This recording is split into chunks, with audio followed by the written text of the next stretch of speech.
হকের উপর থাকছি, মরলে জান্নাত। ওই বেটা বাতিলের উপর থেকে মরলে যার জন্য জাহান্নাম কনফার্ম। ও যদি মাথা নত করতে না পারে, হকের ঝান্ডাবাহী মাথা নোয়াতে পারে না, মাথা নোয়াতে পারে না। বহু মানুষ আমার দিকে তাকিয়েছিল যে ওই লোকটা যেন নতি স্বীকার না করে, সে যেন মাথাটা নত না করে। আমি তীব্রভাবে ওই সময়টায় এটাকে একটা চাপ অনুভব করেছি। অন্য কোনো কিছুকে এতটা চাপ আমি অনুভব করিনি।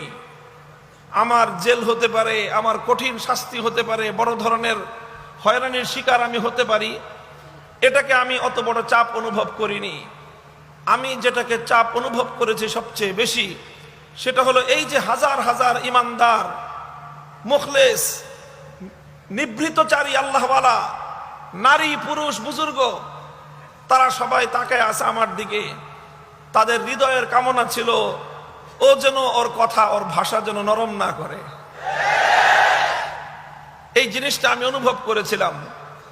তখন আমি একটা শপথ করেছিলাম, জীবন যেতে পারে, হকের কথা বলেছি, এই কথা আমি প্রত্যাহার করব না।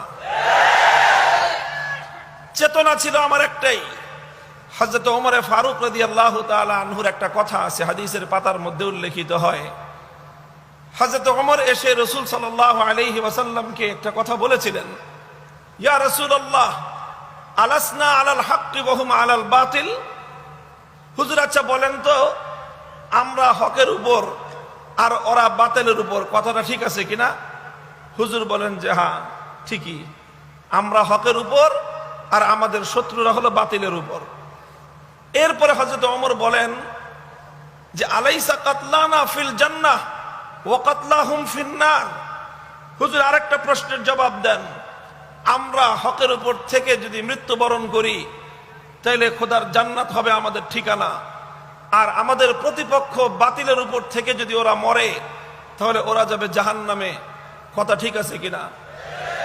হুজুর সাল্লাল্লাহু আলাইহি ওয়াসাল্লাম বলেন যে হ্যাঁ, তোমার এই কথাটাও তো ঠিক, যে আমরা হকের উপর, ওরা বাতিলের উপর, আমরা মরলে জান্নাত, ওরা মরলে জাহান্নাম। হযরত ওমর বলেন, তাহলে ফালা মা নুতি হাযিহিদ দুনিয়া, তাহলে আমি কেন মাথা নত করব? হকের উপর থাকছি, মরলে জান্নাত। ওই বেটা বাতিলের উপর থেকে মরলে যার জন্য জাহান্নাম কনফার্ম। ও যদি মাথা নত করতে না পারে, হকের ঝান্ডাবাহী মাথা নোয়াতে পারে না, মাথা নোয়াতে পারে না।